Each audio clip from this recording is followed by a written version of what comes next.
Hello pregnant ladies అందరూ ఎలా ఉన్నారు? నేనైతే చాలా బాగున్నాను. మీరు కూడా బాగుండాలని నేను మనస్ఫూర్తిగా అయితే కోరుకుంటున్నాను. ఎప్పట్లాగానే ఈ రోజు కూడా ఒక మంచి ఇంట్రెస్టింగ్ టాపిక్తో అయితే మీ ముందుకు వచ్చేసాను. మీరు ఆల్రెడీ థంబ్నెయిల్ అనేది చూసే ఉంటారు కదా. సో ప్రెగ్నెంట్ లేడీస్కి ఇది చాలా యూస్ఫుల్ టాపిక్. సో ఇక్కడ స్కిప్ చేయకుండా ఎండ్ వరకు అయితే చూసేయండి. So welcome back to my channel saisha.com. ఈరోజు ఈ వీడియో వచ్చేసరికి లెగ్ స్వెల్లింగ్స్ గురించి. ప్రెగ్నెన్సీలో లెగ్ స్వెల్లింగ్స్ వల్ల ప్రెగ్నెంట్ లేడీస్ చాలా సఫర్ అయితే అవుతూ ఉంటారు కదా. ఈ కాళ్ళ వాపులు అనేది అసలు మనకి ఎందుకు వస్తాయి, అలాగే ఈ కాళ్ళ వాపులు అనేది మనకి ఏ మంత్ నుంచి స్టార్ట్ అవుతాయి, ఇలా కాళ్ళ వాపులు కనుక వస్తే మన కడుపులో ఉన్నది పాప బాబు అని మనం తెలుసుకోవచ్చా అనే టాపిక్ గురించి ఈరోజు మనమైతే తెలుసుకుందాము. ఈ కాళ్ళ వాపులు అనేది కొంతమంది గర్భిణీ స్త్రీలలో ఫస్ట్ ట్రైమిస్టర్లోనే మొదలవుతాయి. ఇంకా కొంతమంది గర్భిణీ స్త్రీలలో చూసుకున్నట్లయితే వాళ్ళకి థర్డ్ ట్రైమిస్టర్లో అయితే స్టార్ట్ అవుతాయి అన్నమాట. ప్రెగ్నెన్సీ సమయంలో మనతో పాటు మన కడుపులో ఇంకొక ప్రాణం కూడా పెరుగుతుంది కదా. ప్రెగ్నెన్సీలో మనం తీసుకునే ఆహారం, కొన్ని రకాల హార్మోనల్స్ అనేవి రిలీజ్ అవ్వటం వల్ల మనం వెయిట్ అనేది కొంచెం గెయిన్ అయితే అవుతూ ఉంటాము. అలా వెయిట్ అనేది పెరగటం వల్ల మజిల్స్ మీద ప్రెషర్ అనేది ఎక్కువగా పడుతుంది. అలా మనకి కడుపులో బిడ్డ కూడా మంత్లీ పెరుగుతూ ఉంటుంది కదా. దానివల్ల నరాలు అనేది బాగా స్ట్రెచ్ అయితే అవుతాయి. అలా ఆ ప్రెషర్ వల్ల మనకి లెగ్స్ అనేవి స్వెల్లింగ్ అయితే వస్తూ ఉంటాయి. అలాగే మన బాడీలో బ్లడ్ సర్క్యులేషన్ అనేది తగ్గిన, అంటే బ్లడ్ సర్క్యులేషన్ లెగ్స్కి తక్కువగా కనుక వెళ్ళినా కూడా ఇలా మనకి కాళ్ళవాపులు అనేది వస్తూ ఉంటాయి. ఇలా చాలామంది గర్భిణీ స్త్రీలలో చూసుకున్నట్లయితే వాళ్ళకి బెడ్ రెస్ట్ అనేది చెప్తూ ఉంటారు కదా. ఇలా బెడ్ రెస్ట్ మీద చెప్తే ఇంకా బెడ్ మీద నుంచి ఎక్కడికి కదలరు. తమకు కావాల్సినవన్నీ కూడా తమ బెడ్ మీదకే తెప్పించుకుంటూ ఉంటారనమాట.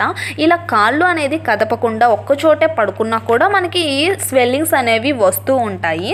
సో మనం ఈ స్వెల్లింగ్స్ అనేవి రాకుండా ఎటువంటి జాగ్రత్తలు అనేది తీసుకోవాలి అనేది ఇప్పుడు మనం తెలుసుకుందాం. ముఖ్యంగా ఈ బెడ్ రెస్ట్ ఇచ్చిన ప్రెగ్నెంట్ లేడీస్ గురించి మనం మాట్లాడుకుందాం.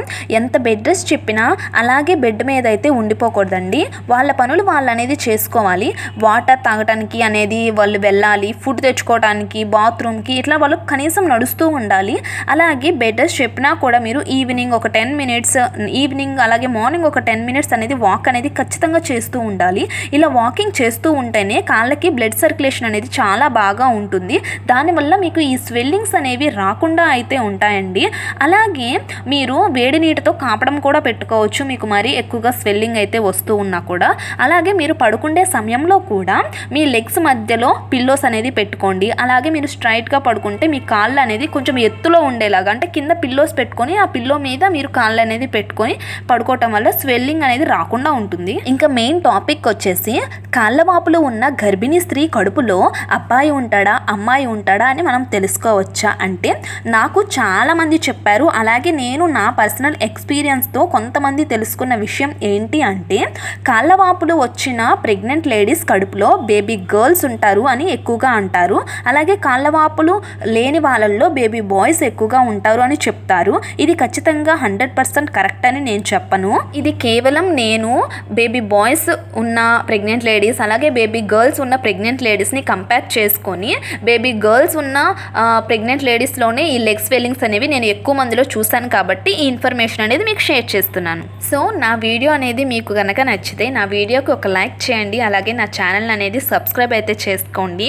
నా ఛానల్లో చాలా రకాల ఇన్ఫర్మేషన్ అనేది ఉంది. మీకు అవసరమైతే ఒకసారి వెళ్ళి నా ఛానల్ అనేది చెక్ చేసి ఆ వీడియోస్ అన్నీ చూసేయండి. Thank you for watching.